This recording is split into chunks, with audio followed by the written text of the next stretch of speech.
This one's for somebody who's working to move away from their 9-to-5 job. They want to pursue real estate investing, and they're familiar that wholesaling is a great way that most investors get started because they can find a rundown house and they can actually get paid big finder's fees, like $20,000 for finding it, getting it under contract, and passing it off to an investor who will ultimately close on the deal. Now, it's a great beginner strategy, but it can be lonely when you're on your path. So if you're looking for community, we are going to actually read and give feedback on a post in the DealMachine community group on Facebook. And we're going to tell you one of our members, Eric Stark, who's done over 600 deals, his 10 pieces of advice for somebody who's wanting to get into real estate investing. So my co-host, as you guys know, is Ryan Haywood. He's done 425 deals in St. Joseph, Missouri, since he actually quit his job in 2019 because his boss was not doing something that he liked. So Ryan, what's up, man? How's it going? Good. And I've created a process to help people close 10,000 deals in all 50 states with the platform called DealMachine. And you're listening to the podcast where we cover wholesaling real estate, help you 10x your income, and quit your 9-to-5 job. Here we go. Last week in the DealMachine community, I posted, if you've done more than 5 deals, leave advice. And Eric Stark's comment actually stood out. He said he's a full-time investor since 2006. He stopped counting at 600 deals about 8 years ago. Wow. Okay, so he's got all this advice, and I'm going to read it one by one. And I want you, Ryan, to let us know if you agree or disagree and why. So the number one thing he said was work a strategy, stop chasing opportunity. What does that mean to you, Ryan? Well, I agree 100% on that. And the way that I can relate to that is wholesaling is a specific strategy, but even within wholesaling, there are ways to do it. Like whatever your specific means of marketing is, whatever your specific means of analyzing a deal is, but stick to that specific strategy instead of, like, to me, chasing an opportunity is the whole, what's the shiny object syndrome? It's like, oh, you see this opportunity, oh, we'll try that. And you see this other opportunity, oh, I'm going to try that. But the reality is you have to stay with the specific strategy and how it's taught. Stick with that if you want to have success. Right. I'm in a lot of groups, as are you, that you pay to be around other successful real estate investors. And we had somebody who joined that was doing 100 deals per year. He filled up his notebook with lots of ideas on his very first meeting. And when he came back next quarter, his presentation was all about how much trouble he's in because he's not done any more revenue, but he's increased his expenses threefold because he started all these new strategies for marketing at once and couldn't focus on any one of them, right? So he raised his expenses, took more of his time, didn't increase his revenue because he couldn't focus on really honing in any single one of those things. And that's somebody who's doing 100 deals at once per year. You'd think they'd know what they were doing, but it applies at the lowest level of just getting started too, which most of those listening here are. Yeah. So we all start our business to give ourselves financial freedom. And the more stuff you add to your business, the more complicated your life can become, in my opinion, unless you really focus on making something work and profitable first, such as, I'm going to drive for dollars and send mail, rather than, well, I'm going to drive for dollars, pull these 5 lists, and I'm going to mail, text message, I'm going to send sticky notes, and I'm also going to do ads on Facebook. It's like, dude, you haven't even done one deal yet. And I think the very best opportunity to have success without killing your expenses and time is to focus on one thing. It's kind of what you're saying. Yep, absolutely. And that Eric says, ties to the next one. Yeah, Eric says, number 2, specialize. Become excellent at one thing, then add to it. Yep. Yeah, there's absolutely no question that this is the one thing that I think people in general, when they're doing this, they forget this or they hear it and just completely ignore it. But it is so important. For me, when I started this, it was all about driving for dollars and sending postcards. That's all it was about. And it was so successful. But even for myself, I started looking at other ways. I spent like $5,000 on this website that was supposed to bring me leads. It didn't bring me a single freaking thing. There was just $5,000 right out of the gate. But if I would have just stayed consistently doing what I was good at, and that was driving for dollars and sending postcards, and just stay with that and not get distracted with so many other things, you're going to find your rhythm. Once you get in the rhythm and things are moving and you've got consistency built up with that one level of, whether it's your marketing level or whatever your strategy is, once you've built up that repetition and that pattern and it's moving consistently, then you can kind of stretch and you can look at adding another piece into it. But until you get that consistency, and until you get that, you really just have to stay in your lane, stay with your one thing that is most effective, in your zone of genius, a lot of people refer to it. So just stay there. Like, be patient, let things work, get really good at the thing that you're focused on before you start opening up multiple different levels of marketing or multiple levels of investing. Like for me, wholesaling, doing rentals, doing flips, like, stay in your lane. Like, decide what you are going to do and stick with it, and don't get distracted by everything else. How long did you do wholesaling before you started adding another strategy like a flip or a rental? We probably went 6 months just wholesaling before we bought our first deal. And you did how many deals in that time frame? About 40, right? Yeah. I mean, in year one, we did 73 deals in our first year. But it was like March and April before we even decided, hey, let's buy one. And even then, it was the cost of entry on that first deal was $1,000. So it wasn't like I was extending myself very far to do that. Yeah. So one thing you said I wanted to clarify is driving for dollars. If you guys don't know, it's a really popular strategy to get started because it's low money required. Takes a little bit more time, but if you're new, that's your advantage, is you have more time than money. So you drive around, look for rundown homes, and then you get in touch with the owner through texting, cold calling, knocking on their doors, ask if they want an offer on their house. If they do, you proceed. If not, just go on to the next one. But that's what driving for dollars means. Number 3 is find a mentor. Make sure you know the difference between a mentor and a paid advisor. I'm reading Eric Stark's advice here from the DealMachine Facebook group. Your mentor needs to have current deals being closed monthly. Respect their time and reward them with your attentiveness and success. So what's funny is I've had several mentors across the years, and I've paid for many of them. And I have since then recently been giving advice, business advice. But somebody was like, hey, I'm really struggling with processes in my business. And my friend's boyfriend asked, he's a firefighter, but he said he wanted to deploy some of what he's learned as in terms of hierarchy in his business. He said he'd come do this for $13 an hour, and I'm really lonely. I could use some help. And I was like, I don't really think that's a good idea, because your whole business is how you do things. So how are you going to hire somebody from the outside to decide how your business is run? I said, it's not going to work well. She hired him anyway. And 3 months, what it did for me as somebody who was giving her free advice, it's like, you got to be kidding me. It's like, I'm not going to put in the attentiveness to give you and share when you're not listening to what I say. And so she didn't owe me anything, and she didn't pay for anything either. But as a coach, it was really demotivating for me to continue pouring time into her. And so that 3 weeks later, she came back and said, oh, hey, that firefighter, like that didn't work out. And I was like, well, I'm really sorry to hear that. And then I was more okay to answer further questions that she had. But as a coach, if you're not listening to what they say, they're probably going to be demotivated. Yeah. Ryan, you're trying to find a way to help others. I know that. So yeah. I wanted to plug Ryan. He's done 425 deals. He is open to being a mentor. And so if you guys want to talk with Ryan about being a mentor, why don't you guys check out Heritage Home Investments on Instagram. Send him a DM saying, you heard on this podcast, you're interested in mentorship.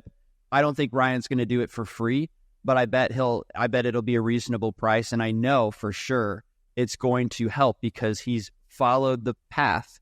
And that's what's so important, is somebody who's doing current deals and done what you're trying to do. So check that out. Any further thoughts, Ryan, or you want to move on to number 4? I'm ready to move on. We're good. Okay, cool. So 4, make written offers. This is Eric Stark's advice. I'd say almost half my deals came because I wrote an actual offer. Even months after I told somebody else, I was told that somebody else bought it. The deal circled back. Visiting houses without making an offer is like going to the gym and not working out. And I'll say I had a instance with a property in Indianapolis. I think it was like 7100 block of 52nd Street in Lawrence. And she answered my postcard, but she said somebody else was offering her $15,000 more. So she had to go with them. I followed up every week. It was like, if this falls through, let me know. I said, a lot of people think they'll actually be selling your deal, but they won't be able to. So then they'll renege on that offer and can't close. Sure enough, unfortunately, she called me in tears, but fortunately I stayed in touch and I was the person she called. I closed that deal for my original price. You got any stories like that, Ryan? No, I never will say that somebody that's done 600 deals, that anything that they give as advice is not credible. I've never written an offer. I've always just verbally given my offer. I've not done 600 deals. I've done well over 400, but I think that it's really important to again know what you're comfortable with. I think that writing it's a very good idea in the sense that if you write it out and then you're handing it to that person, they can actually see your numbers versus just speaking the numbers. I'm telling you, hey, I'm going to make this offer. The reason I'm making this offer is because this, and this. They've already forgotten why you're making that offer. The only thing they're thinking about is that number versus writing it. And I kind of want to try this, like writing it down. You're breaking down, hey, I think the house is going to be worth this. I think that I'm going to need to put this much into it. I need to buy it at about this price. I think if you did that, that might help kind of focus their attention on why you're offering what you are. It might be, obviously it's successful for Eric. I want to try that. Hey guys, if you know you want to quit your job in the next 3 months, make sure you're subscribed to this podcast because we've got some incredible frameworks with step-by-step instruction that you're not going to want to miss. Also, leave us a rating and review to let us know your favorite parts and why you want to get financial freedom. Loved hearing your perspective on that. Not exactly what I thought, but love that that's the case because that's why we're here, is to debate if you agree with these or not. And so you've actually done more deals than me. One other thing, though, I did want to say is last year I tried a new strategy. I'm always trying to add one more strategy to try out. And last year it was looking at old listings on the MLS and sending a written offer sight unseen for 70% of their asking price. I sent 500 offers and most of them didn't respond. The ones who did respond were pretty much pissed, said F off. But I ended up closing 6 deals from that now. And the most recent one was actually in February because they listed it for 4 more months after I sent my offer to them. And they kind of were like, okay, I need to get rid of this. And they circled back and said, hey, would you still honor this offer? Sweet. So I actually gave it another offer for about $10,000 less, right? Because I was like, well, I mean, it didn't even sell where you're asking it for. So I think now the market's changed. I need to offer a little bit less just to protect myself, and did the deal. But 6 times out of 500, a lot of them came months after I sent the offer. So let's move on to number 5 from Eric's advice. Develop an off-market lead generation system. This allows you to make more per deal. Yep. But I think that's all you do, Ryan, right? It's I do. All off-market. Yep. 100%. What are the ways that you do that in addition to driving for dollars? I wish I had some like awesome suggestions. Driving for dollars literally leads our business. Like we have connections and business and connections with like city officials. That's a way to gain off market leads. I would say that really those are the 2 things that I do, is drive for dollars to generate our lead pool, and then work my relationships with city officials and those who are going in distressed properties making sure you've got a good relationship with them, and also that you've got a good track record of fixing houses up, because the more they see you do, the more they're willing to bring you free leads. So this is especially, I think, important in a smaller town like you live in, Ryan. Yeah. Right? This is you know who the city officials are. You're really talking about like the city officials who are responsible for condemning houses and cutting grass when people haven't cut it themselves, right? Yep. And so you're kind of taking burdens off their plate because you could just buy those houses, fix them up. Never will they ever come across their plate again as a property where they need to cut the grass, right? So they really appreciate sending you leads. Oh, yeah. And they know that when you even sell them to someone else, it's actually being redeveloped. You're saying if you wholesaled it to like a lazy guy or girl who didn't fix it up, it would look bad on you because you're the one they're giving the leads to, right? Yep. You know what's funny? I hate to admit this, but there's a property I own that recently got a letter notifying me that I was getting a fine. And I was getting a fine because there was trash piling up on the front porch. And what's disappointing is I pay for trash service, so this shouldn't be an issue. But instead of like getting angry at that notification, I was like, you know what's a really good idea? I need to call this gal that wrote this letter and tell her, hey, sorry for that. I'm going to get this taken care of. I'll explain that we pay for all of our trash service, so we'll make sure this is handled. But also, like, I'm looking for other leads, and all of these people that you're probably sending penalties for could be people that would want to sell to me. And so building that relationship right there and taking that, it could have been it could have been viewed as a bad thing, but taking that bad thing and making it an opportunity to generate more leads. Now, you don't have to wait till you do get a fine. You could just reach out to the people that write those letters and try to curb it.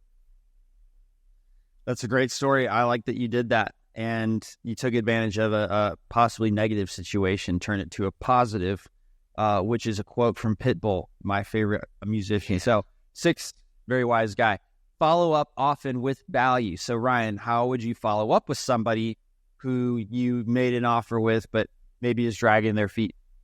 I always, on our follow-up calls, I always ask, is there something that you're stuck on that I might be able to help with? Like, hey, I made this offer, haven't talked to you for about a week. Is there something that you're thinking about or something that you're concerned about that I might be able to alleviate? Now, a lot of times they're like, well, I just was hoping to get more. Okay, well, let's talk about that. Like, what were you hoping to get?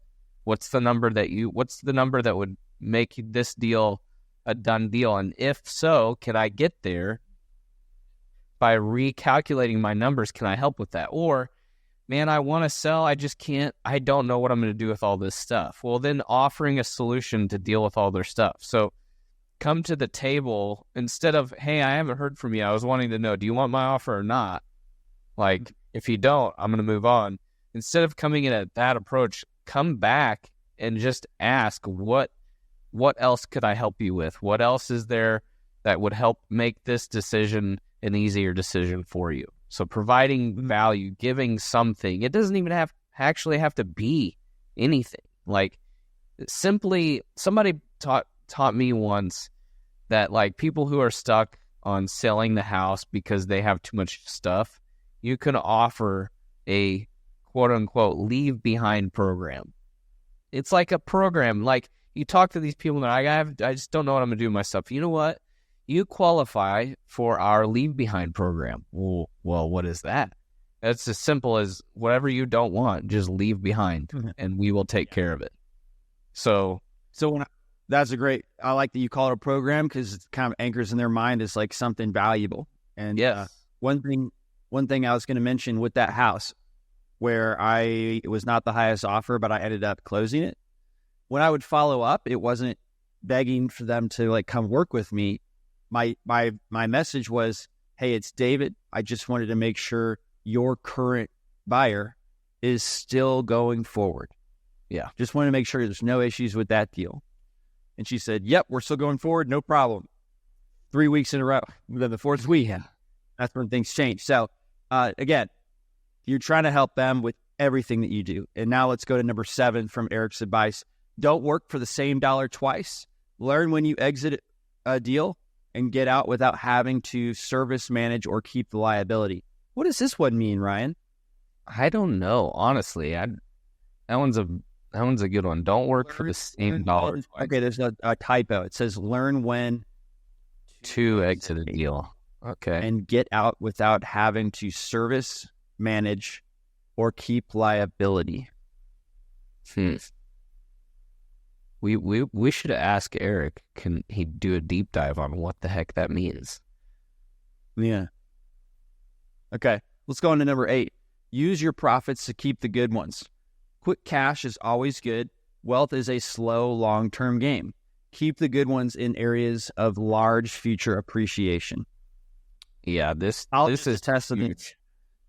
Yeah, I'll attest to this. So I bought a house. My very first house that I bought was for $194,000. I put like $5,000 down because I was going to live in it myself. And it was an old listing, and I would say it's worth $450 now, and it's only been 7 years since I bought it. So I lived in it for a year, rented it out for about $500 more than the mortgage that whole time. But I mean, that was just like, I didn't even look at the house for 7 years, and then all of a sudden I was like, dang, this thing's worth a lot. So I mean, I would just say keeping houses is good. And that was a good area of large future appreciation because it was in Carmel, Indiana, which was the fastest growing community in the United States for several years in a row. So when you have influx and growth, that's an opportunity for appreciation. So your city might not have a suburb like that, but if there's like a neighborhood that is undergoing gentrification and you see it starting, that's probably another area of large future appreciation that every city has probably. Yep, I agree. Yeah, unless you're planning on just always wholesaling forever and you've created another job for yourself, this needs to be something that you're considering. Like, you're going to have some really good months where you're making some really good money.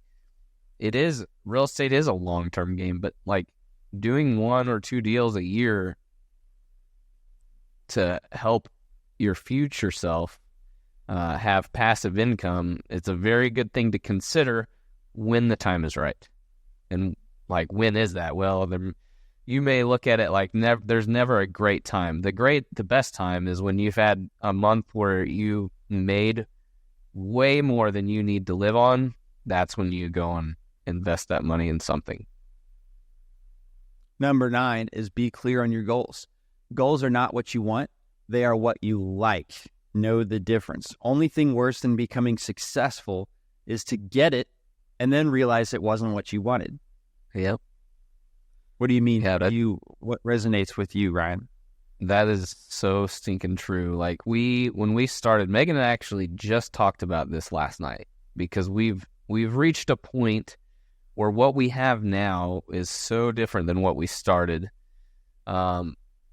We started like out of necessity. Like, I needed to do wholesaling because the goal was to create enough income to support my family. That was the goal. Well, then it's like, okay, well, now I want to do this. That was where it all changed. When we started changing like what we were targeting, well, now we want to grow it bigger. Now we want to grow it bigger. Now we want to let's see how many deals we can do, which is all good and fun. But at the same time, it shifted our focus away from the intention, which was to create income to support the family. And so we've created this big business, and it's doing fantastic, and we've done all these things, but we've both struggled with the fact that like we're not as involved now. And we are having a hard time kind of letting go of that. But the purpose was not to create, or the goal was not to create a 9-to-5 job for myself. The goal was to create something that's going to create income for me to support my family. I've achieved that. Ties into number 10, I would say, is enjoy life. Being an entrepreneur brings responsibility. Don't let that transpire into stress.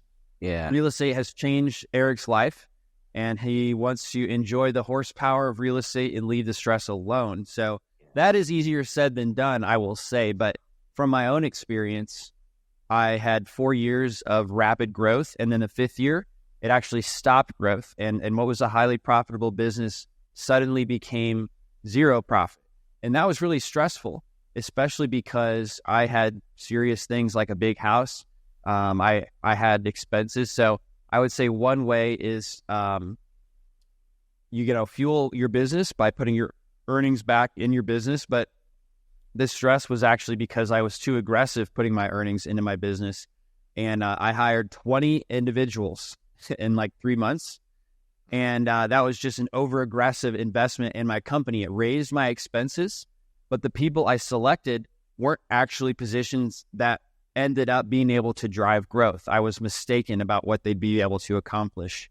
And so that was really stressful. So you don't want to starve your business, but you do want to actually take some things out so you can build like a little bit of a nest egg, a little bit of chips off the table, and live within those means. Those means are a lot higher than what you were before in your 9-to-5 job, but there's a balance. And I would say you don't want to overinvest in your business in the wrong thing, because that can be stressful. And you also, you don't want to spend everything personally either. But I would say a balance of that. And the book Profit First helped me figure out the right balance. Yeah, that's a big Profit First is exactly what everyone needs to do as early as possible, so that you know like how to be responsible with what you're doing. You're making a lot of money. If you're not responsible with what that money goes off and does, you're going to fall into that stress trap, and then it sucks, and then you just have to fight to get out of it. Yeah, I got out of it, but it was a stressful year for sure. Yeah. A relationship ended primarily because of that, I would say, and I didn't sleep well. So thankful I went through that, because I believe I would be prepared to prevent that from happening in the future and also deal with stress in a better way. But you don't know that until you experience it sometimes, and that's just how we learn. So just wanted to say shout out to Eric Stark. Those were his 10 tips when I asked the DealMachine community group, if you've done more than 5 deals, leave advice. Eric stopped counting, but he's done over 600 deals. And it looks like, I can't tell exactly where he's located, but he is inside the DealMachine community group if you want to connect. So join up and message Ryan, my co-host at Heritage Home Investments, if you want to talk more about what his mentorship program would look like. And with that, I'll see you guys on the next one. Thanks for listening to the DealMachine Real Estate Investing Podcast. Please leave us a review and follow along wherever you're listening to your podcast.